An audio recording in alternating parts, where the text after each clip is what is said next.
Celebrities like Katy Perry, who were sent on the stunning and brave girl boss mission into outer space for Blue Origin, are now having complete and total meltdowns over the backlash that they've been receiving for the past 48 hours in response. The cheers for Blue Origin's historic women-only launch hadn't even faded when Joe Rogan cracked open a bourbon and blasted Katy Perry as a cosmic self-help guru. I don't know if you've seen Katy Perry talk about it, but she's basically a guru now. You said that you needed to go to space to heal. I feel super connected to love. I'm much better now that the ladies are back from space. Were they up there 10 minutes? Let's not minimize this. His cackle and the clip of Perry kissing Texas dirt with a daisy hit TikTok like rocket debris, birthing #SpaceClown in minutes. By midnight, she'd posted, "I'm a human piñata, but I'll keep blooming," only to watch the screenshots outshine her rocket.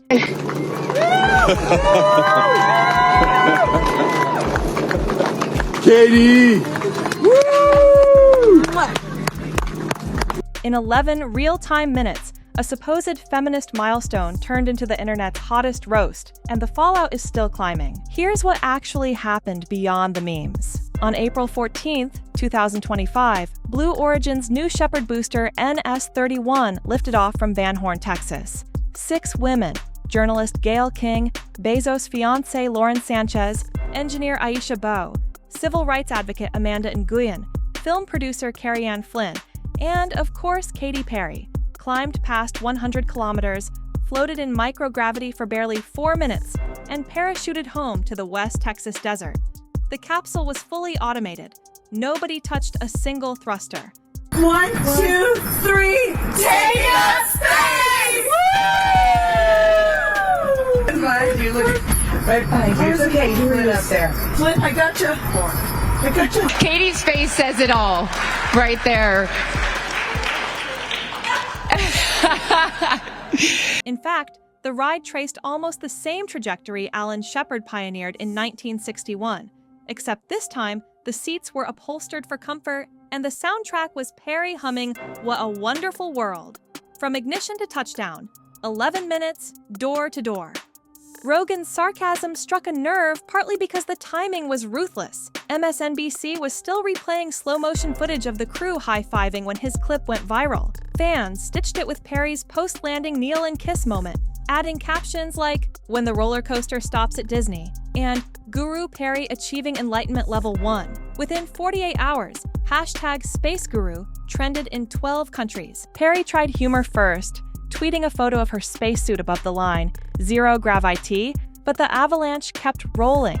Trolls resurfaced her 2008 hit, "Hot and Cold," joking the flight was off and on again in 10 minutes. Finally, she snapped, writing that the internet had become a dumping ground for projection, and urging haters to touch some actual grass. Screenshots racked up more likes than the original launch video. Rogan wasn't alone. Olivia Wilde reposted the instant classic shot of Perry kissing the desert with the caption, "Apollo 13, this ain't." Emily Ratajkowski declared the flight "end time," while Amy Schumer joked she got a last-second invite and was still waiting for onboard Wi-Fi. Even the fast food chain Wendy's lobbed a drive-by tweet. "Our nuggets last longer than that journey." Each barb spawned fresh meme templates, and mainstream outlets dutifully recycled them. Martha Stewart joined the fun, posting a throwback of her own zero-G airplane ride with the caption, "Call me when you stay up longer than my focaccia." When legacy celebrities start dunking on you in artisanal bread metaphors, you know the narrative's out of your hands. Gayle King,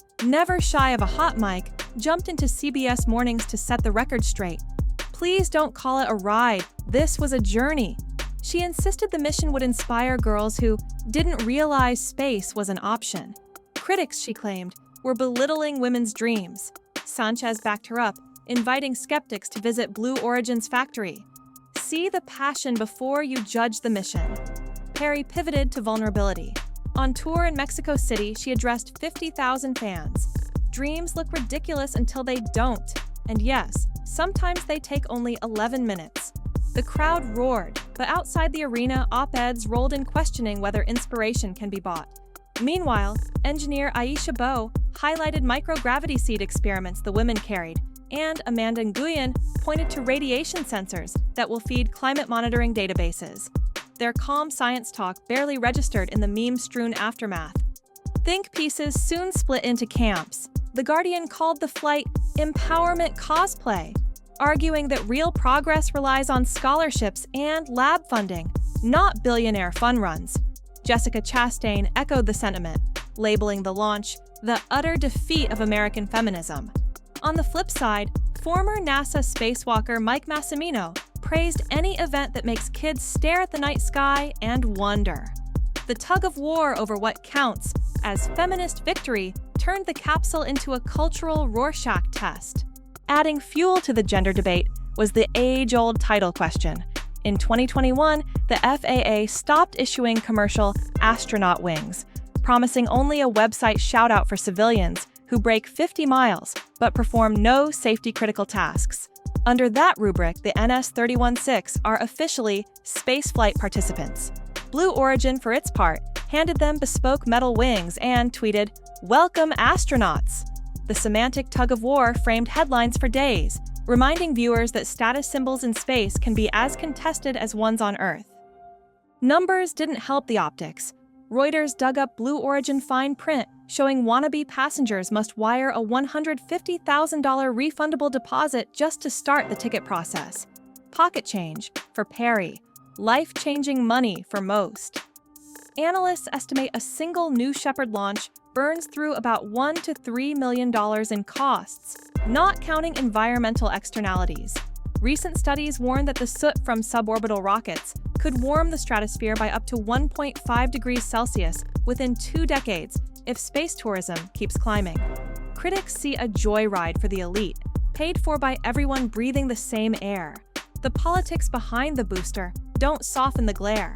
Bezos has spent millions lobbying against stricter climate regulations, while pitching O'Neill cylinders, where millions will work and play in space.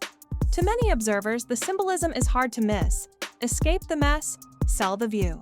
So the story arcs like the rocket itself. Breathtaking liftoff, a dizzy moment at the edge of the sky, and a hard landing into the chatter below. Rogan's roast sparked the pile-on. Perry's clapback fanned the flames. Defenders preached inspiration. Critics cried vanity. And the FAA quietly reminded everyone that titles don't come free. 11 Minutes revealed how space, once the domain of test pilots and slide rule engineers, now doubles as a mirror for our cultural skirmishes.